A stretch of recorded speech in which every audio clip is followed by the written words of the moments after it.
of human choices against God. What about cessation? When will it stop? God can put, if he can put a stop to evil, why hasn't he? Well, 2 Peter 3 says that God is waiting for, is not wishing for any to perish. He's not slow about his promise, but he's not wishing for any to perish. But his desire is that all would be saved and come to a knowledge of the truth. But when the playwright enters on the stage, the play is over, and there are no more options. I'm real glad that it didn't happen before I reached that point where I came to embrace Jesus, you see. So God alone knows the ideal, the perfect time, where the optimal time will be for him to return. And that time, I believe, is very short. But by the way, suppose we did want God to stop all evil. Think about what you're asking. If we say, why doesn't God stop all evil? If he were to stop all evil by midnight, who of us would be around at 12:01? See, what we are real selective. We want him to stop evils that we're not likely to commit. You see?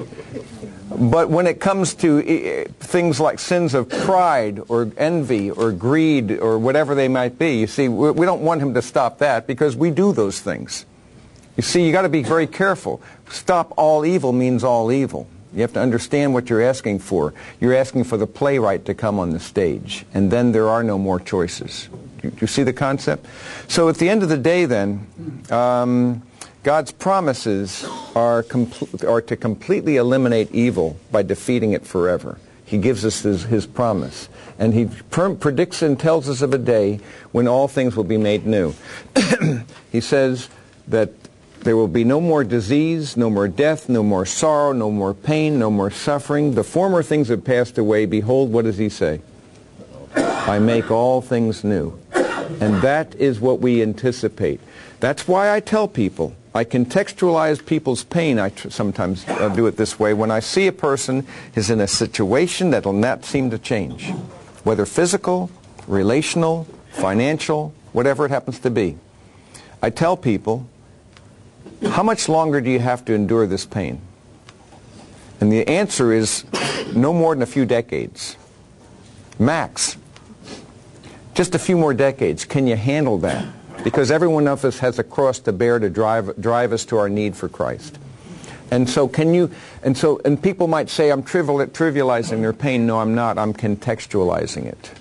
I'm seeing this few more years of pain as nothing in compared to eternity. And please understand, there will be no more pain after that. There will be no more pain. And when we look back on these brief years in this shadowlands, we'll realize that it was as nothing. And even the pain we endured in this life will turn out to be the stuff of redemption. It will have produced and forged a quality of character that would not otherwise have occurred. This is why, and I'll stop with this, Johnny Erickson Tata, many of you familiar with her story. When she was a young woman, she was in a diving accident, and she hit her head against a rock, and she was immediately a quadriplegic.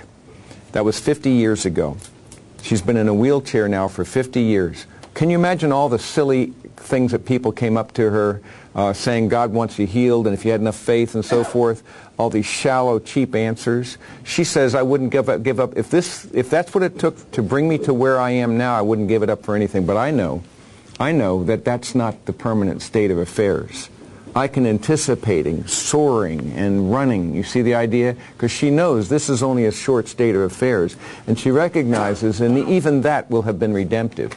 And I claim that when you and I suffer, that God uses it redemptively, not only giving us comfort when we turn to him, but also, and this is very important, he shapes your own life and ministry so that you're able to encourage and comfort others.